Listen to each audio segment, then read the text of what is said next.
श्री शिवाय नमस्तुभ्याम। हर हर महादेव। आज हम जन्माष्टमी व्रत की महिमा और उसके महत्व और पूजन और व्रत करने का क्या फल प्राप्त होता है उसके बारे में जानेंगे, जो कि ब्रह्म वैवर्त पुराण गीता प्रेस गोरखपुर में वर्णन किया गया है। तो इस पुराण के माध्यम से आप दर्शन करते हुए उसके महत्व और जन्माष्टमी व्रत की महिमा को जानेंगे, क्योंकि इस बार 26 अगस्त 2024 दिन सोमवार है और सोमवार के दिन ही जब जन्माष्टमी व्रत पड़ता है अर्थात कि अष्टमी तिथि आती है, तो उस दिन 3 संयोग प्राप्त हो रहे हैं। देखिए, एक तो सोमवार की अष्टमी तिथि है, भगवान शंकर देवाधिदेव महादेव का सोमवार दिन है और भगवान कृष्ण का उसी दिन जन्म पड़ जाए और भगवान कृष्ण का जो जन्म हुआ है वह रोहिणी नक्षत्र में हुआ है, तो उस दिन रोहिणी नक्षत्र भी प्राप्त हो रहा है और जयंती योग प्राप्त हो रहा है, क्योंकि भगवान कृष्ण का जो जन्म हुआ था वह जयंती योग में हुआ था। यह इसकी महत्वता है। तो चलिए आपको साक्षात दर्शन कराती हूँ। आप देखिए, तो ब्रह्म वैवर्त पुराण में गीता प्रेस गोरखपुर का हो आपके पास, तो आप स्मरण करेंगे कि पृष्ठ संख्या जो है 454 पर वर्णन किया गया है। जन्माष्टमी व्रत के पूजन, उपवास तथा महत्तम आदि का निरूपण बताया गया है, जो कि ब्रह्म वैवर्त पुराण के श्री कृष्ण जन्मखंड के अंतर्गत आता है। पेज नंबर पृष्ठ संख्या 454 नंबर पे आप देखेंगे तो आपको स्मरण हो जाएगा। जन्माष्टमी व्रत के पूजन, उपवास और उसके महत्तम को आइए ब्रह्म वैवर्त पुराण से हम लोग श्रवण करते हैं और उसकी महिमा को जानते हैं।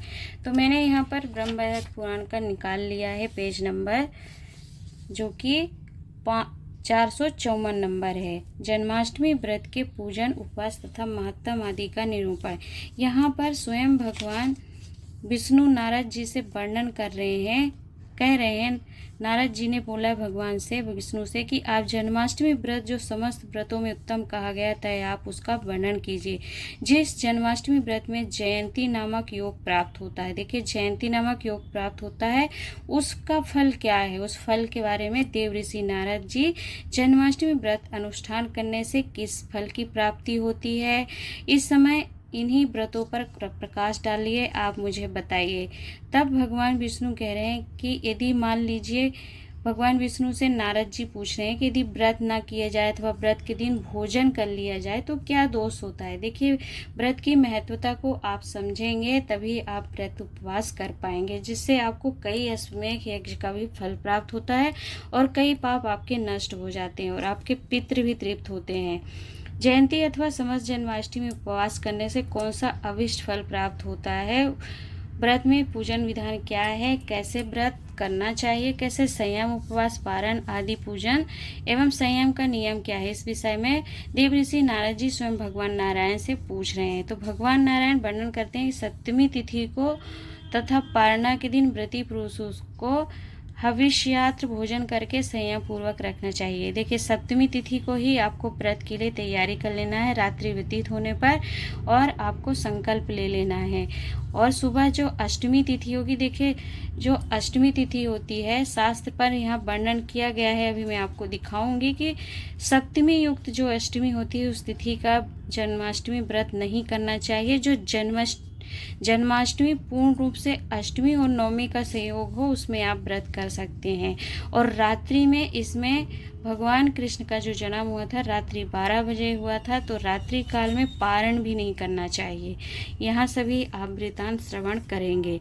तो नारद जी पूछ रहे हैं कि मान लीजिए पुरुष को व्रत नियम कैसे करना चाहिए। तो सप्तमी तिथि की रात्रि व्यतीत होने पर अरुणोदय की बेला में उठकर व्रती पुरुष प्रातः कालिक कृत्य पूर्ण करने में अनंत स्नान पूर्वक संकल्प ले, फिर वह व्रत का उपवास करूंगा, मनादि की प्राप्ति, जिस भी फल की प्राप्ति होती की कामना हो उस कामना को करते हुए मनवादी तिथि प्राप्त होने पर स्नान और पूजन करने से जो फल प्राप्त होता है, भाद्रपद मास की अष्टमी तिथि को स्नान और पूजन करने से वही फल कोटि गुना अधिक हो जाता है। देखिए, यहाँ पर वर्णन किया गया है कि श्री कृष्ण भगवान से जो प्रीति रखते हैं, प्रेम रखते हैं, उनके लिए व्रत एवं उपवास यहाँ पर भगवान विष्णु कह रहे हैं वर्णन करते हुए कि मनवादी तिथि प्राप्त होने पर स्नान और पूजन करने से जो फल प्राप्त होता है, मनवादी एक तिथि होती है जिसका योग प्राप्त होने पर जो पूजन करने से फल प्राप्त होता है, वही यदि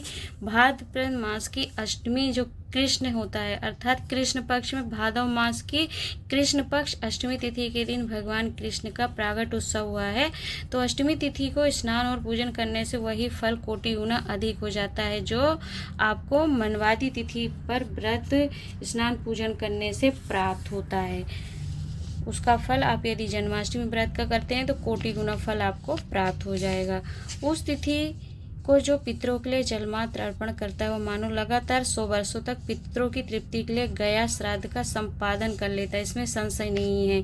तो यह महत्व बता रहे हैं भगवान विष्णु नारद जी से जन्माष्टमी व्रत की। स्नान आदि नित्य करके सूती को अर्थात व्रती को सूतिका गृह का निर्माण करे, वह लोहे का खंड प्रज्वलित करे अर्थात जो जन्म की प्रक्रिया को निभाते हैं, कृष्ण खीरे को रख करके उनका प्रागट करवाते हैं, उनके लिए वर्णन किया गया कि लोहे का खंड प्रज्वलित अग्नि तथा रज्जुओं समूह प्रस्तुत करें। अन्य अनेक प्रकार की आवश्यक सामग्री नाल काटने के लिए कैंची ला कर रखे। विद्वान पुरुष जो व्रत कर रहा है पूर्वक एक स्त्री को भी उपस्थित करे जो आया का काम करे। सुंदर सोडा चार पूजन की सामग्री 8 प्रकार के फल, मिठाई या द्रव्य और इन सब प्रकार का संग्रह कर ले। नारद जी जायफल फलों के वर्णन कर रहे हैं प्रभु श्री नारायण की।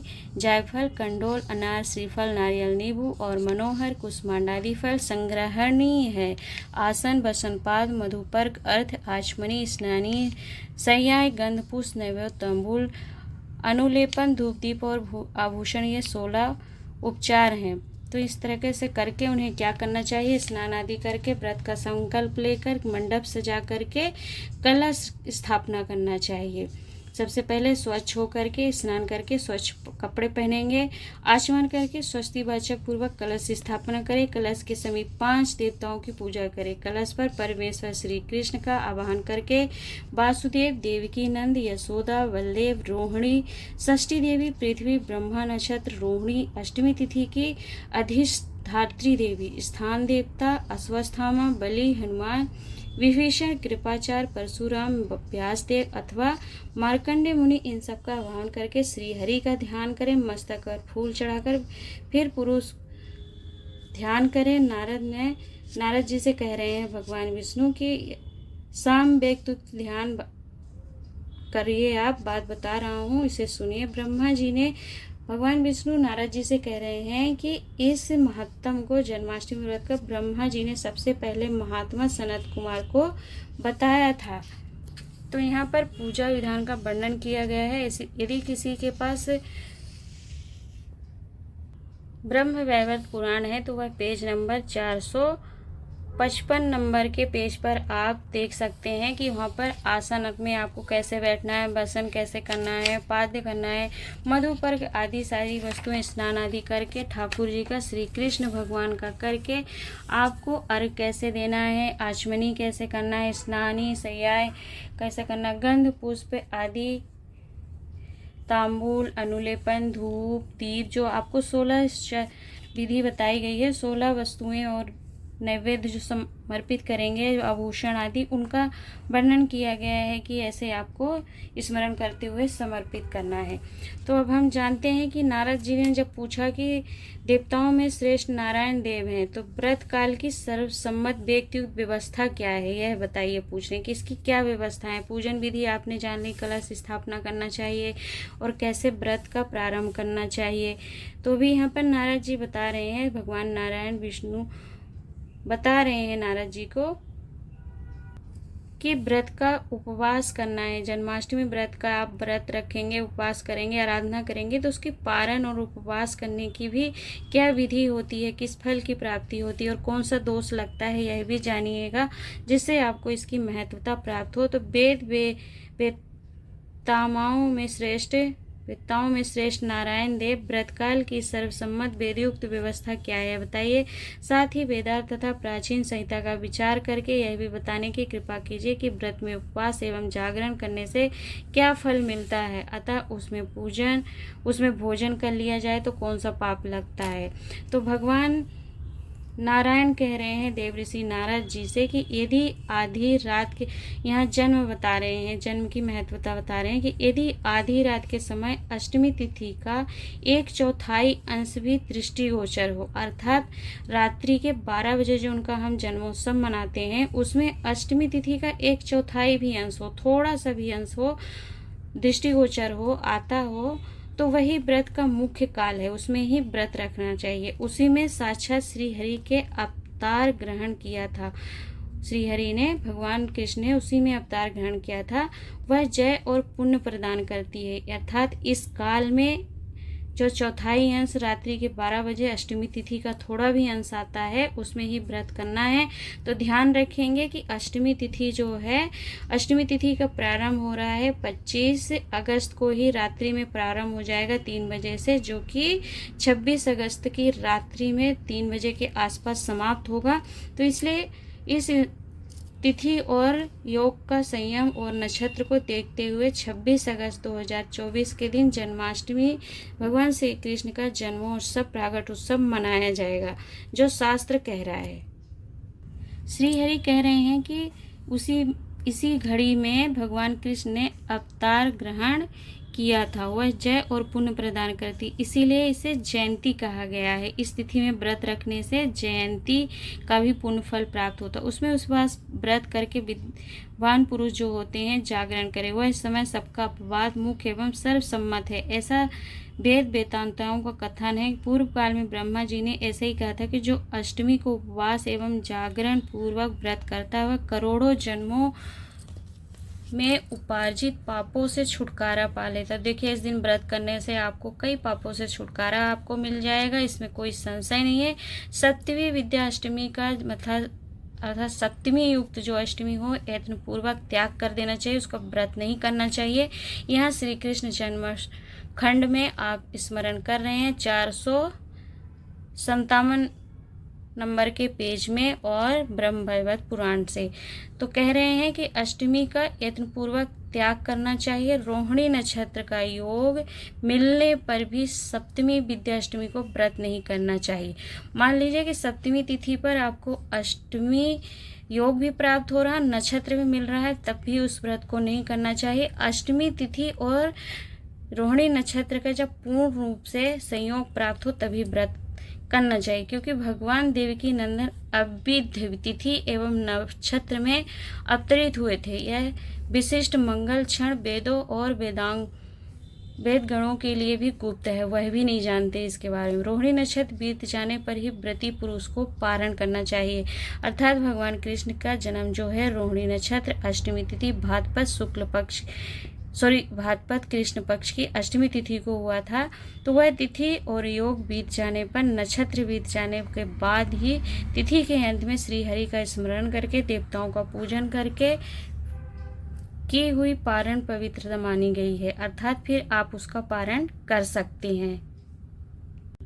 तो रोहिणी नक्षत्र और अष्टमी तिथि बीत जाने पर ही मनुष्य को जो है आपको पारण करना है, अर्थात भोजन करना है। इसीलिए बहुत से लोग जन्माष्टमी व्रत जो है फलाहार पर रखते हैं, भोजन नहीं करते हैं। तो आप देख सकते हैं कि बताया गया है कि देवताओं का पूजन करके की हुई पारणा पवित्र मानी गई, वो मनुष्य के समस्त पापों को नाश करने वाली होती है। संपूर्ण उपवास व्रतों में दिन को ही पारण करने का विधान है, अर्थात रात्रि बीत जाएगी तब आप 27 तारीख को फिर पारण करेंगे। 26 को आपको सुबह प्रातःकाल से ही व्रत रखना प्रारंभ करना है और रात्रि 12 बजे को आपको जन्मोत्सव मनाते हुए फिर आपको पारण दूसरे दिन करना है। ठीक है, अविष्ट फलदायक तथा शुद्धि का कारण है। पारण न करने पर फल में कमी आती है, इसलिए पारण जरूर करना चाहिए। रोहिणी व्रत के सिवा दूसरे किसी भी व्रत में रात को पारण नहीं करना चाहिए। यह बताया जा रहा है जन्माष्टमी व्रत की, यह जो होती है महारात्रि होती है। तो रोहिणी व्रत भी इसको कहते हैं क्योंकि रोहिणी नक्षत्र में जन्म हुआ है। तो रोहिणी व्रत के सिवा दूसरे किसी व्रत में भी रात को पारणा नहीं करना चाहिए। महारात्रि को छोड़कर दूसरी रात्रि में पारणा की जा सकती है, अर्थात यह जो महारात्रि हो गई, महाशिवरात्रि हो गई नवरात्रि की जो 4 महारात्रियां होती हैं, तो उन महारात्रियों को छोड़कर रात्रि में पारण किया जा सकता है। अन्न व्रत की बात यहाँ पर बताई गई है। ब्राह्मण और देवताओं की पूजा करके पूर्व काल में पारण उत्तम माना गया था। सुबह के समय पर पारण आप कर सकते हैं।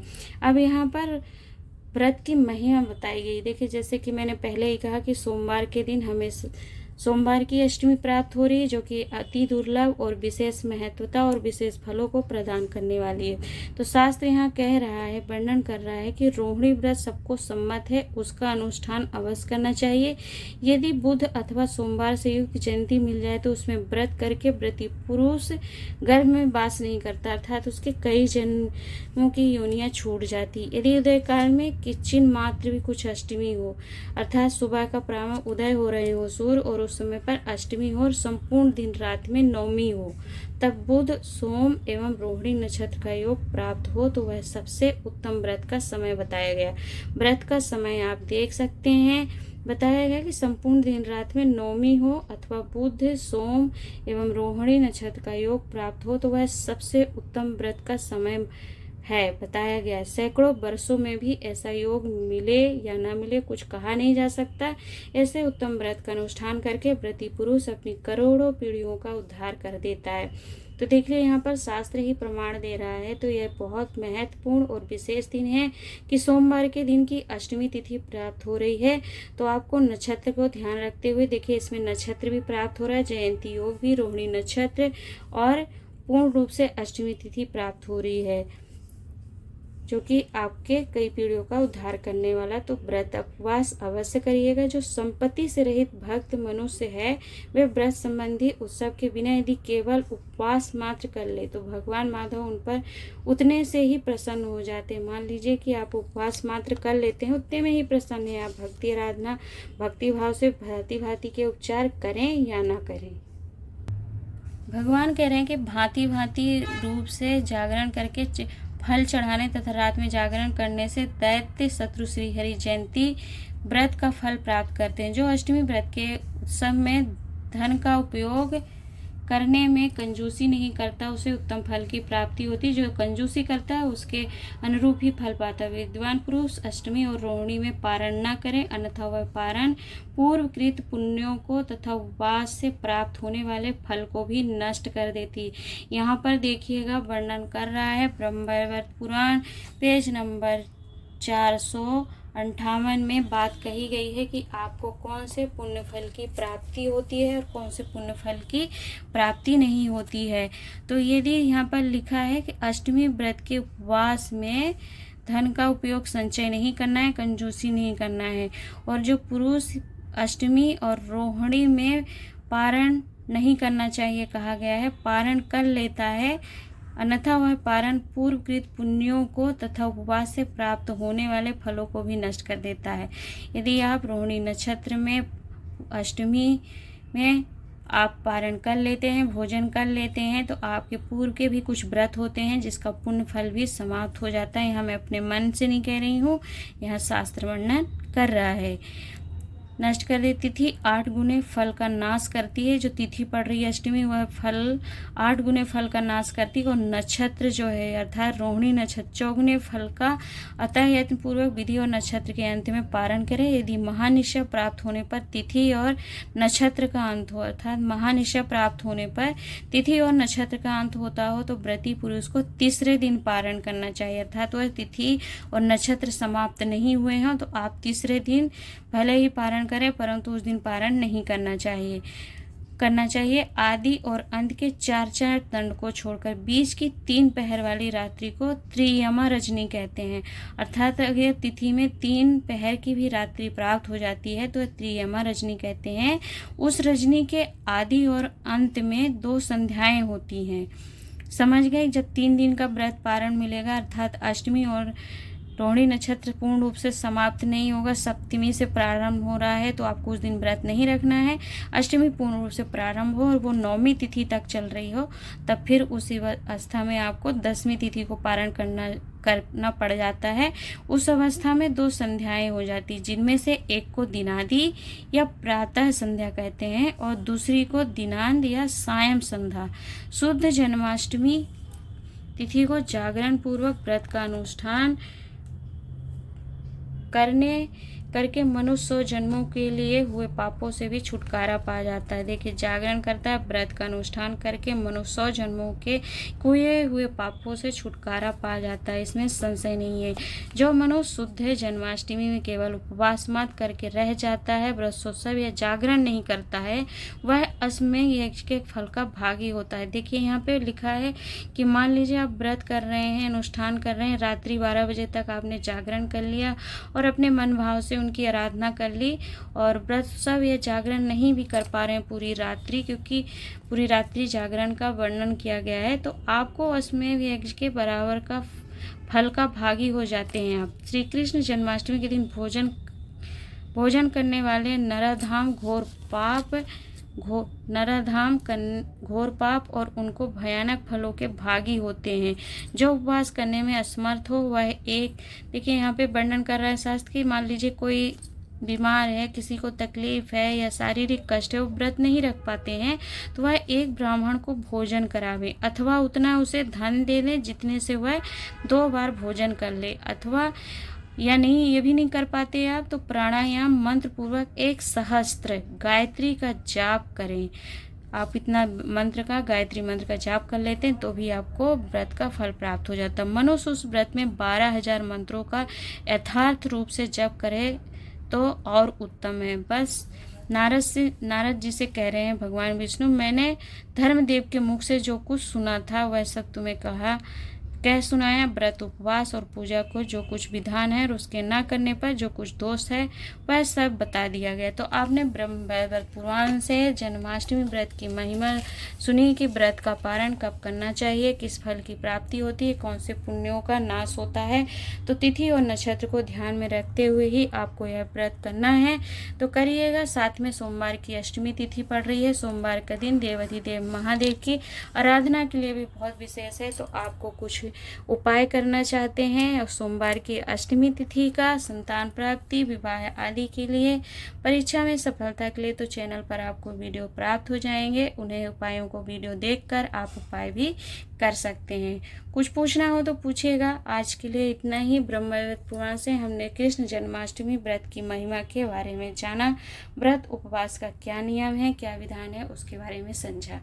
नमः शिवाय। ओम हर हर महादेव।